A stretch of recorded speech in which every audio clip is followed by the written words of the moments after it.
Hello everyone, আসসালামু আলাইকুম, good নুন সবাইকে।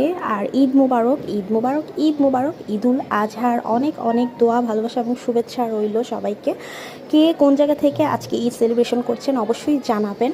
আর হ্যাঁ, আজকে শুধু কোরবানি ঈদে নয়, কোরবানি ঈদটা হচ্ছে মূলত আমাদের মনের যত দুঃখ, কষ্ট, যত অহংকার, হিংসা, বিদ্বেষ আছে, এই সব কিছু যেন কোরবানির সাথে কোরবান হয়ে যায়।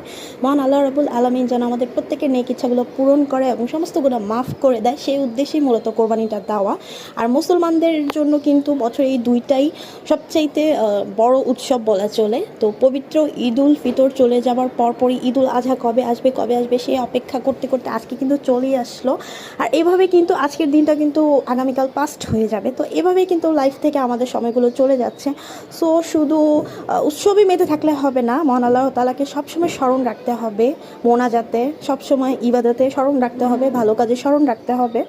আর হ্যাঁ, আজকের এই ছোট্ট ভিডিওটা যদি ভালো লেগে থাকে তাহলে অবশ্যই লাইক, কমেন্ট, শেয়ার করে জানাবেন আজকের স্পেশাল লাঞ্চে কী ছিল বিফ ছাড়া আপনাদের।